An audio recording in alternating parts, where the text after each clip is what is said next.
আমার প্রিয় ছাত্রছাত্রীরা, ক্যালকাটা ইউনিভার্সিটি এবং স্টেট ইউনিভার্সিটি সেমিস্টার 1 যাদের মাইনরে আছে এবং যাদের CC1 বা হিস্ট্রি অনার্সেও আছে, তাদের জন্য এইবার তামিল কম সাহিত্যটা ইম্পর্টেন্ট। দেখো, এটা তোমরা ইউনিট 3তে দেখতে পাবে, ঠিক আছে?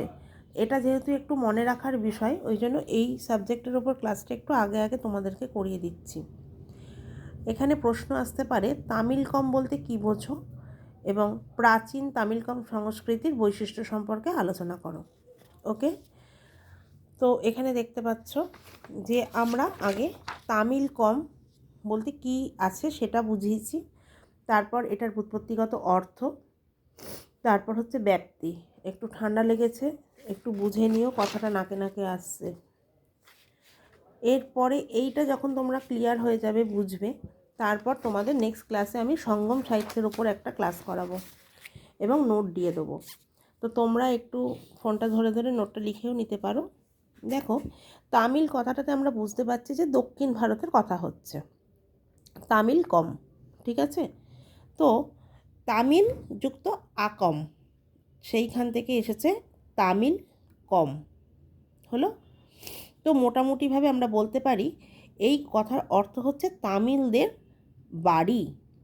তাহলে দেখো, আমরা আমাদের নিজেদের বাড়ি সম্পর্কে কতটা যত্নশীল থাকি এবং বাড়ি সম্বন্ধে আমরা কতটা গর্বিত থাকি, সেই রকম এই তামিল কম, যেটা তামিলদের কাছে একটা গর্বের বিষয়, এই সাংস্কৃতিক বৈশিষ্ট্যটা তাদের একটা আপন বিষয়, ঠিক আছে?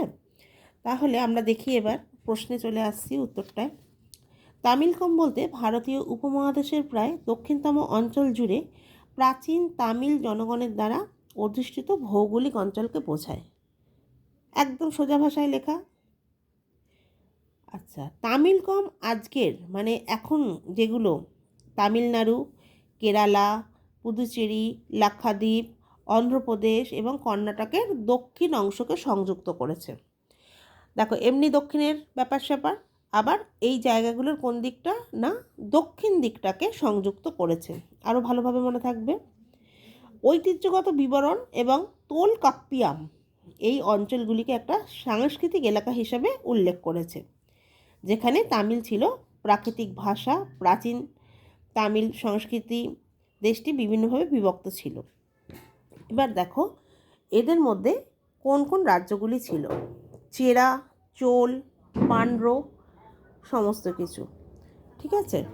তো এইভাবে আস্তে আস্তে আমরা দেখছি চেরাটা এখনকার যেটা কেরালা, এর ব্যুৎপত্তিগত অর্থ আগেই বললাম যে বাড়ি। এবার ব্যাপ্তি দেখো, আমি দিয়ে দিয়েছি তোমাদের। আচ্ছা, নোটটা দেখতে লাগো, ঠিক আছে? তারপর জাতি, বাইরের জাতি, সাংস্কৃতিক প্রভাব, এইভাবে নোটটা দেওয়া আছে। তোমাদের যদি এর ওপর আরও স্টাডি মেটেরিয়ালস লাগে, স্ক্রিনে দেয়া ফোন নাম্বারে যোগাযোগ করে নিও। আর নেক্সট ক্লাসে আমি তোমাদের সঙ্গম সাহিত্যটা ক্লাস করাবো। Thank you.